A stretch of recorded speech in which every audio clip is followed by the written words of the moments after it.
So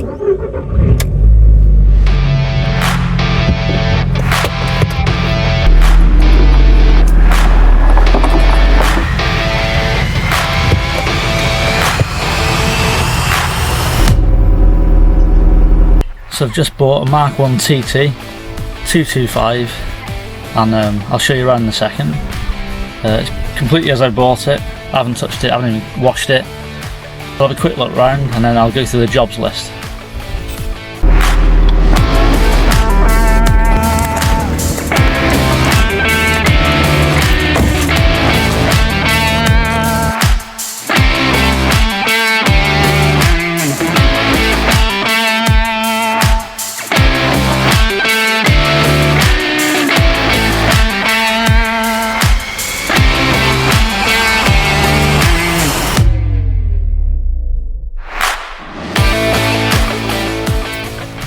Right, so that was a quick look round. Now let's see what jobs need doing. There's nothing too major with this one. Mechanically seems pretty good. It's got some light modifications, so we'll have a look into them as well. So we'll start off with the wheels. So these are wheels off a newer Audi, possibly an A3 or A4. I wasn't a massive fan, but now I've spent a bit of time with the car and they're growing on me a bit, so I think I'll be leaving them as they are. All the tyres are good as well. About 6 months old. So calipers need sorting out. They have been replaced at some point, but I'm going to redo them. New centre caps, maybe just some black or silver ones. Possibly some spacers all round to sort the arch gap out. Thinking 20mm on the rear, maybe 10 on the front. Same again on the front. Calipers need sorting out. I'm open to colour suggestions if you want to drop them in the comments. I was thinking possibly red again or gold, even a bright silver. And when we're down here, we may as well discuss this dent in the wing. If I can get the camera to pick it up. See this dent here. So, plan's going to be to remove the inner wheel arch liner and maybe heat it up and try and push it back out. It's quite thin there. Worst case, I'll have to get hold of a new wing.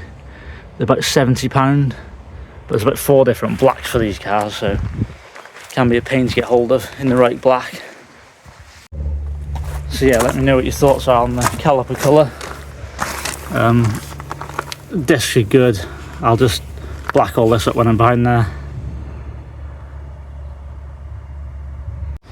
Apart from the dent, the bodywork's pretty straight. No big dents or scratches.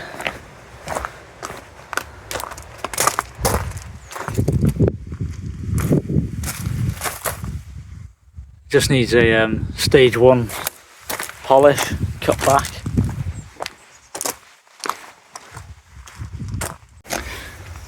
Rust isn't too bad, these little bits. Another one here. It's all very good for its age though. I'll just touch them in.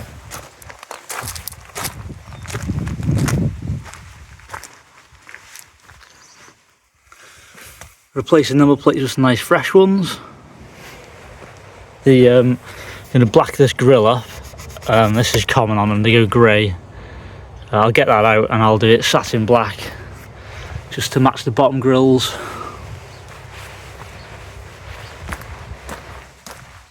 And it's got the honeycomb on the rear.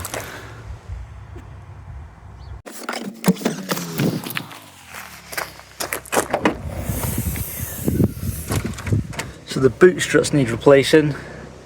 That's why the owners left this broom handle in here. Stop it falling on your head. They're cheap enough though.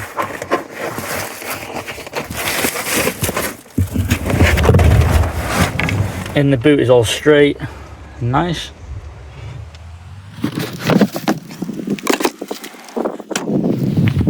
take a look inside,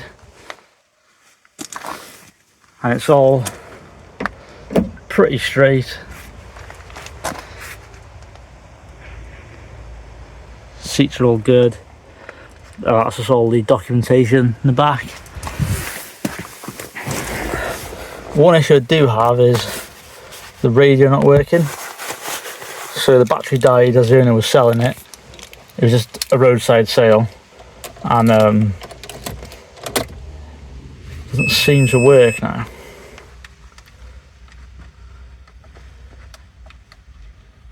But I'll look into that because it can be quite a good system. So it's got the sat nav. It's got the Garmin sat nav sender there. It's got the voice control there, and it's a Bluetooth radio, so I could do with that working really. All this works as it should. All the heated seats work. They're quite common for not working. The heat seat buttons and the hazard switches are a big issue on them. No lights on the dash when the car's running. Pixelation here, again that's very common.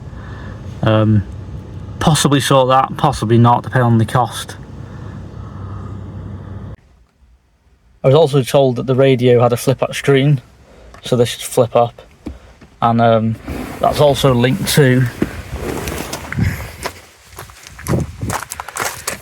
this reversing camera, so it'd be handy to get that going. Yeah, so in here just needs a good scrub really.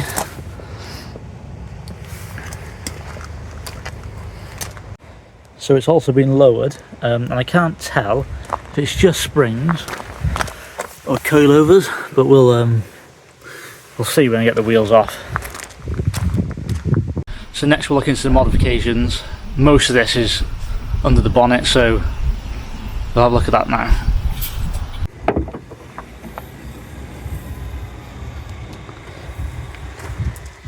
Could also do with replacing this bottle found on the test drive. You can pick that up. There's actually like a hairline crack in the bottle, but again, only £20. That's worth doing. So someone's gone a bit mad with the red spray paint in here. Looks like it's done it a long time ago though, which is a good thing because it's all worked for a long time.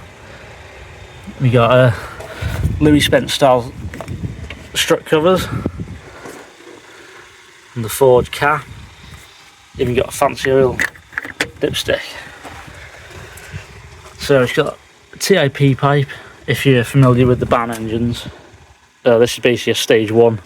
So you got a TIP aftermarket recert valve, which you don't need, but it makes a nice noise.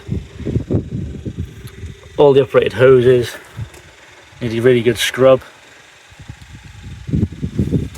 It's got a remap, so it's around about 240 to 260 horsepower with this setup.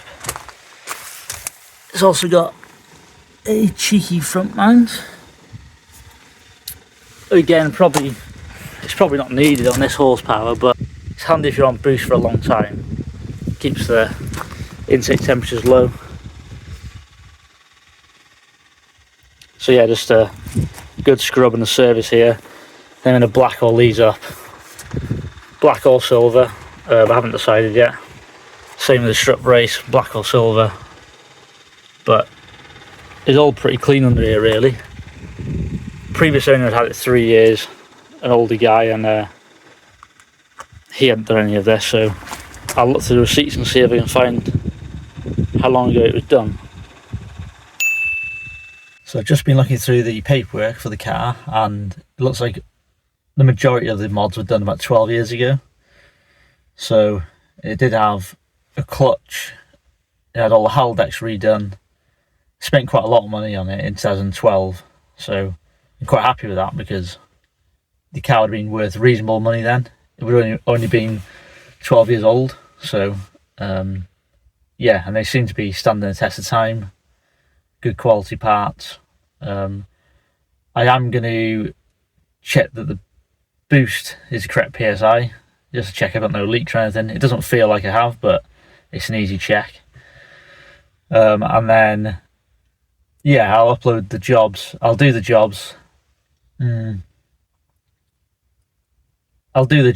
I'll probably put them all in one video rather than doing loads of short ones. Put them all up in one 10-20 minute video. I'll also do a driving review, because the purpose of this car is, for me, the other two cars are going away for the winter, so I'm going to have this as a bit of winter fun, really, like with the 4-wheel drive, and it's nice. It's got a bit more power than it should do. So yeah, I'll keep you updated how this is going through the winter. I think I'm going to do a buyer's guide as well. Like, I've been involved with these quite a while now, so including an S3, which is exactly the same car. So I think, yeah, I've been involved with 5 or 6 of these now. So I know some of the common problems and some of the problems that are showing their head now. The cars are a bit older. So I'll keep you posted. I don't know really what type of videos I'm going to be doing yet, so I'm just doing a bit of everything and see what works, really. See you soon.